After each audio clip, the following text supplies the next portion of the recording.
Good morning বন্ধুরা, আমি রিয়া। তোমরা দেখছো রিয়া লাইফস্টাইল চ্যানেলে নতুন একটা ব্লগ। তো তোমরা সবাই কেমন আছো? আশা করি সবাই ভালো আছো। আমরাও ভালো আছি, সুস্থ আছি। তো এই যে দেখতেই পাচ্ছ, সকাল সকাল আমরা বেরিয়ে পড়েছি। তো কোথায় যাচ্ছি সেটাই হলো ব্যাপার। সকাল সকাল যাচ্ছি আমি বাবার বাড়ি। মেয়ের গরমে ছুটি পড়ে গেছে, তো তাই আর কোনো কথা নয়, সোজা আমরা এখন বাবার বাড়ি যাচ্ছি। তো বেরোতে বেরোতে একটু লেট হয়ে গেল বলতে মাম্মামের গানের স্যার এসেছিলেন, তো উনি একটু গান শিখিয়ে দিলেন। কারণ এক সপ্তাহ থাকবো না, আর এর আগের সপ্তাহে স্যার অ্যাবসেন্ট করেছিলেন, তার জন্য আজ সকাল সকাল এসে মাম্মামকে একটু গানটা শিখিয়ে দিয়ে গেলেন। তো যাই হোক, সেই কারণে একটু বেরোতে আমাদের লেট হয়ে গেছে। যাই হোক, তো বাবার বাড়িতে যেদিন বাবার বাড়ি যাই, মানে যাবার কথা থাকে, সেদিন সকালবেলা কিছু খেতে ইচ্ছে করে না। তো তাই জানো তো, আমি আজকে কিছু খেয়েই বেরোইনি, মানে জলটাও শুদ্ধ খাইনি, মানে এত আনন্দ। তো যাই হোক, মিষ্টির দোকানে মিষ্টি কেনার সময় একটু কচুরি খেয়েছি। তো এটা আমার বরাবরেরই অভ্যাস, মানে বাইরে গেলে কোনো দোকানে দাঁড়ালে আমার কিছু খেতে ইচ্ছে করে। তো যাই হোক, দেখো সেখানে কচুরি খেয়ে নিয়েছি। তো দেখো, অর্ধেক রাস্তা মোটামুটি তোমাদের সাথে গল্প করতে করতে চলে এসেছি। কারণ পুরোটা তো আর ভিডিও করা সম্ভব নয়, পুরোটা ভিডিও করতে গেলে কিন্তু অনেক বড় ভিডিওটা হয়ে যাবে। তাই কেটে কেটে কেটে কেটে মানে যতটা পারি তোমাদেরকে দেখানোর চেষ্টা করি। তো এটা হচ্ছে একটা ড্যাম। তো দেখিত তো বন্ধুরা, তোমরা কারা কারা এটা বলতে পারো এটা কোন ড্যাম? অনেকেই বলতে পারবে, কারণ এটা খুব চেনা চেনা মানে জানাশোনা একটা ড্যাম। তো দেখাই যাক কে কে বলতে পারো। তো মোটামুটি অর্ধেকটা রাস্তা আমরা পৌঁছে গেছি। তো আমার তো শ্বশুরবাড়ি তো জানোই পুরুলিয়ার, আমার বাবার বাড়ি ঝাড়খণ্ডে। তো এই যে দেখো, এবার আমরা ঝাড়খণ্ডে ঢুকে পড়েছি। তো ভীষণ আনন্দ হচ্ছে, মানে তোমাদের বলে বোঝাতে পারবো না, এতটাই আনন্দ হচ্ছে। কারণ এই গরমের ছুটি আসার জন্য অপেক্ষা করছিলাম যে মানে কখন মামামের গরমের ছুটিটা পড়বে আর কখন আমি একটু বাবার বাড়ি যাব।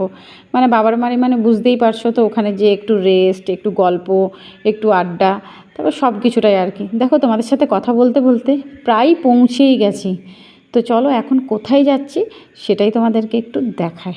তো তোমরা তো জানো যে আমার বাবার দোকান আছে, ঠিক আছে?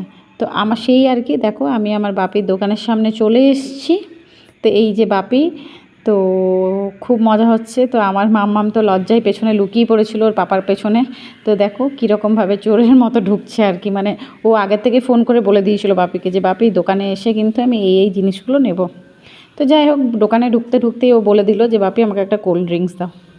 তো দেখো, দোকান থেকে বেরিয়ে পড়েছি। দোকান থেকে বেরিয়ে এই যে বাড়ির দিকে রওনা দিচ্ছি, মানে হাত তর সইছে না কতক্ষণে বাড়ি ঢুকবো। তো এই হচ্ছে আমাদের মা কালী মন্দির, আর মা কালী মন্দির মানেই আমাদের বাড়ি। এই যে মা কালী মন্দির, আর এই হচ্ছে আমাদের সেই বাড়িটা, মানে যেখানে আসার জন্য আমার মনটা পুরো ছটপট করছিল এতদিন ধরে। আমি কেন একা, আমার মেয়েও। তো এই হচ্ছে আমার মেজো কাকিমা। তো মেজো কাকিমা অনেক চেষ্টা করছিল ওকে কোলে নেওয়ার জন্য, কিন্তু ও কিছুতেই কোলে চাপতে চাইছে না। তো দেখো, বাবার বাড়ি এসেই সর্বপ্রথম আমার কি হয়, যত নতুন জামা কাপড় থাকে সব আমি একসাথে নিয়ে চলে আসি বাবার বাড়ি। আর এখানে এসে আমাদের এই পাশে কালী মন্দিরের পাশে একটা কাকিমার বাড়ি আছে, সেখানেই সেলাই করতে দিই। কেন জানি না, ওখানে সেলাই করতে দিতে আমার ভীষণ ভালো লাগে। কারণ যতবার মানে কাকিমা বেশি টাইট করে ফেলে বা একটু ঢিলা রাখলে, যতবার বলি কাকিমা কিন্তু ভালোতে সেটা আমার করে দেয়। সেই কারণেই দেখো, আর এখানে মা একটু পুজো করতে এসছে, আর যেহেতু শনিবার সেহেতু মা এখানে পুজো করছিলেন। তো এই যে দেখো, আমি বাড়িতে আসার পরে প্রথমে যেহেতু জামা কাপড়গুলো সেলাই করতে দিলাম, সেহেতু আমার পোগো সোনার সাথে দেখা করা হয়নি। আর পোগো সোনার জন্য আমার মনটা ভীষণ ছটফট করে, কারণ ওকে আমি ছোটোর থেকে বড় করেছি। যেমন আমি আমার মাম্মামকে ছোটোর থেকে বড় করছি এখন অবধি, সেরকম কিন্তু আমার পোগো সোনাকেও আমি নিজের হাতে করে ওকে খাইয়ে বড় করেছি। কিন্তু ওই যে কিছু একটা ভুলের জন্য ও আমার মানে এমন করে, আমাদেরকে দেখলে বোঝাতে পারছি না তোমাদেরকে। তো যাই হোক, এদিকে দেখো মায়ের রান্নাঘরে চলে এসেছি, আর মায়ের সব সবজি কাটা কমপ্লিট হয়ে গেছে। এখানে ভাতটা হচ্ছে, আর ওদিকে শাক, পোস্তর জন্য ঝিঙে এইসব কেটে রেখেছে। তো এই যে দেখো, শ্বশুরবাড়ির থেকে শাশুড়ি মা দুধ দিয়ে পাঠিয়েছে, আর আমার মাম্মাম এখন এখানে কোল্ড ড্রিঙ্কস খাচ্ছে। মানে এসে পরে ও আগে স্নান করে নিল ওর মিমির কাছে, দিয়ে এখন কোল্ড ড্রিঙ্কস খাচ্ছে। একটু খিদে পেয়ে গেছে, তাই দেখো আমি আমার মায়ের বাগানে চলে এসেছি। আর মায়ের বাগানে দেখো ধনে পাতাগুলো কি কত বড় বড় হয়েছে। তো আমার বরমশাই এখন খাবে মুড়ি, তার জন্য দেখো এখান থেকে ধনেপাতা কিছু তুলে নিচ্ছি। আমি মাকে বললাম যে ধনেপাতা আছে মা? মা বললো যা বেটা দেখ, বাগানে আছে। আর মা এখন পুজো করছিল, ওটা তো তোমরা দেখলেই। প্রথমে তো কালী মন্দির গিয়েছিলো, তারপরে বাড়িতে পুজো করছিলেন উনি। তো তার জন্য দেখো আমি ধনেপাতাগুলো তুললাম। আর এই যে এখানে আমার ছোটো কাকিমারও স্নান টান হয়ে গেছে, ওরা পুজো করছে, ছোটো কাকিমা পুজো করবে। আর এখানে আমার মা আর ছোটো কাকিমার একটা খুব খারাপ অভ্যাস কি, ওরা এত বেলাতে স্নান করে, মানে যতক্ষণ স্নান না করবে ততক্ষণ না খেয়ে থাকবে।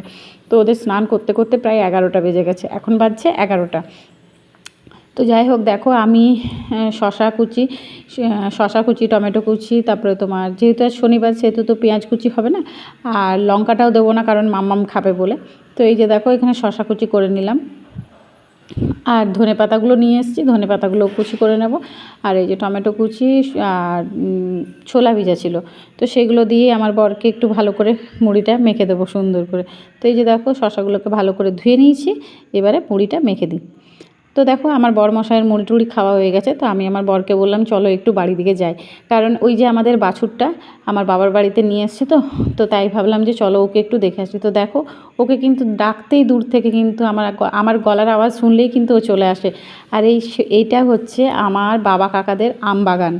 তো এখানে প্রচুর আম ধরে, প্রচুর, ঠিক আছে, মানে বড় ছোট মাঝারি সব সাইজের আম ধরে। তো এই গাছটার আমটা দেখো ভীষণ বড়, ভিডিওতে বোঝাতে পারছি না যে কতটা বড়, কিন্তু ভীষণ বড় আমটা। আর আমটা দেখো মানে দাঁড়িয়ে থেকে হাতে মানে একদম মাটির সামনে ছুঁয়ে গেছে, দেখছো তো, ভীষণ বিশাল বড় আম বাগানটা। আর এখন এই বছর কিন্তু প্রায় প্রতিটা গাছেই মোটামুটি আম ধরেছে, বেশ ভালো লাগছে। এই যে দেখো দুটো বাছুর, এগুলো আমার কিন্তু বাপিরই।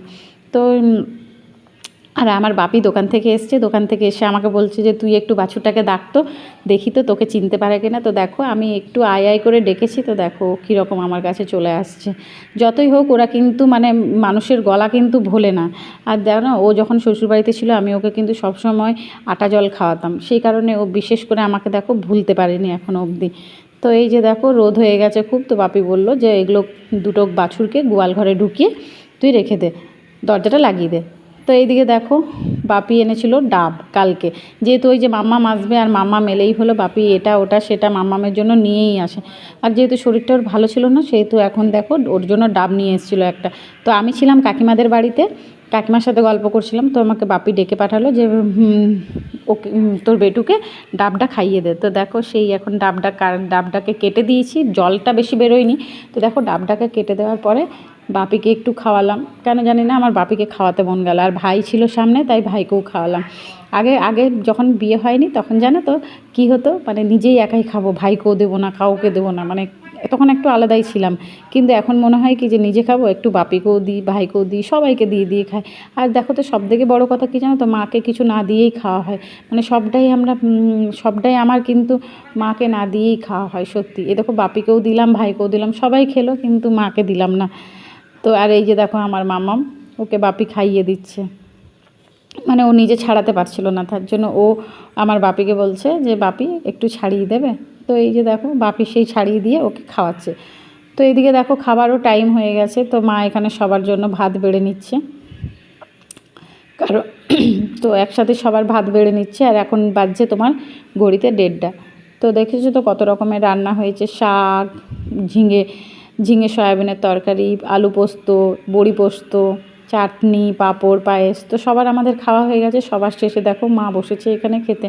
তো মায়েরও খাওয়া কমপ্লিট হয়ে গেছে, এখন 2 বেজে পেরিয়ে গেছে, মা এখন এই সবে মানে সবার খাওয়া কমপ্লিট হলো, তারপরে আমার মা খেতে বসেছে। আর এদিকে আমার মামামকে দেখো ভাত খাওয়া হয়ে গেছে, আর এখানে আম কেটে দিয়েছে মা, আম খাচ্ছে। তো বাপি ওর কাছে একটু মজা করছে যে আমি তোমার একটু আমটা নেব, তো বেটু বলছে না আমি দেবো না তোমাকে।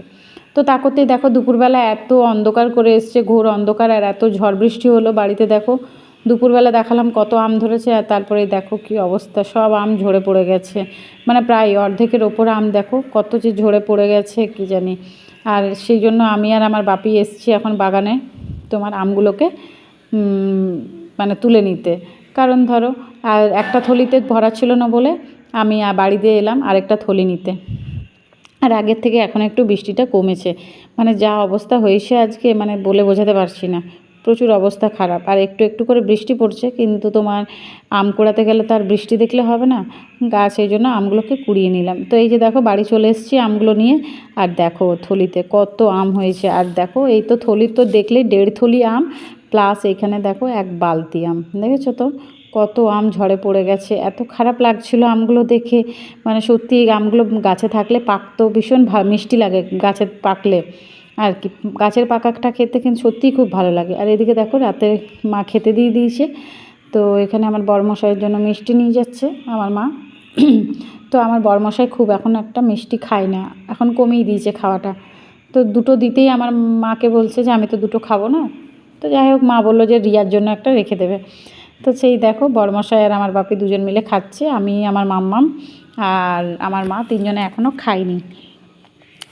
তো আর এই যে দেখো আমার মাম্মাম পড়াশোনা হয়ে গেছে, এখানে এখন কার্টুন দেখছে ও। তো এরপরে চলো আমরাও খেতে বসবো। তো ব্লগটা আর বেশি বড় করব না, ব্লগটা এখানে শেষ করছি। দেখা হবে একটা নেক্সট ব্লগে। সবাই ভালো থেকো, সুস্থ থেকো। যদি ভালো লাগে তাহলে অবশ্যই কিন্তু লাইক শেয়ার করো। তো চলো আজকের মতো টাটা, গুড নাইট।